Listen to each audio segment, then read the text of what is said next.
Hello, everyone.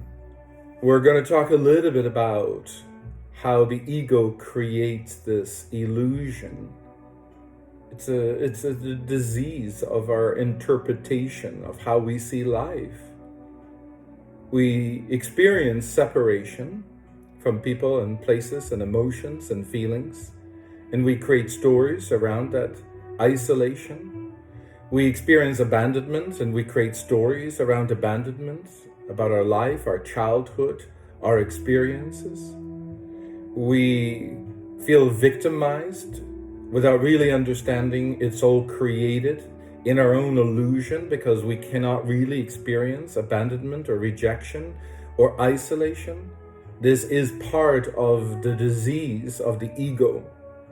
The ego wants us to feel victimized. We spend a lot of time and energy and money so that we don't feel an inconvenienced from doing anything, to apps, to getting our coffee. If the lineups are too long, we're inconvenienced. We will do anything and everything to avoid being in the present, being in the now, and experiencing. The truth is, there is no such thing as isolation or separation or abandonment or rejection. These are the stories of the ego. We will do anything to make us feel that we are special. The truth is, we are special. The truth is, we do not experience our own divinity externally or through our emotions. We experience our divinity inwardly. But we are continuously trying to create this individualization where the ego believes it is you, where it wants control and wants control over emotions and feelings and your interpretations of what the truth is. We all come from the same consciousness. God has given us each a seed to sprout. That seed either becomes a weed or becomes a tree. We either discover eventually that there is no separation, there is no isolation. We don't really truly experience abandonment and rejection. We can feel being isolated, but it doesn't define us. We can experience rejection, but it doesn't define us.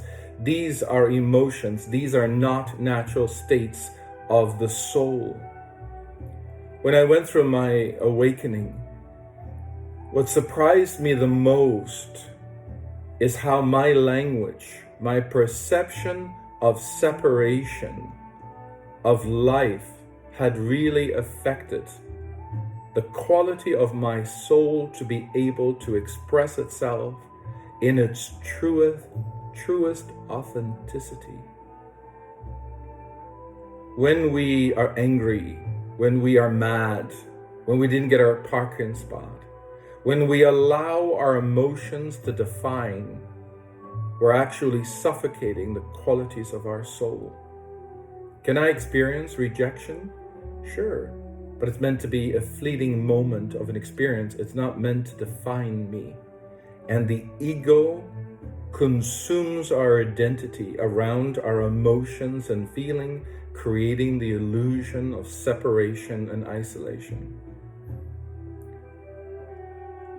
I was driving my motorbike through a jungle, and the trees were 300 years old. And I had to pull over because the majesty and the magnificence, I was those trees, I am those trees. I was communicating to the trees because I was speaking to my brothers and sisters. And a police officer pulled up beside me. And he said, "What are you doing?" And he goes, I said to the police officer, "I am talking to the trees."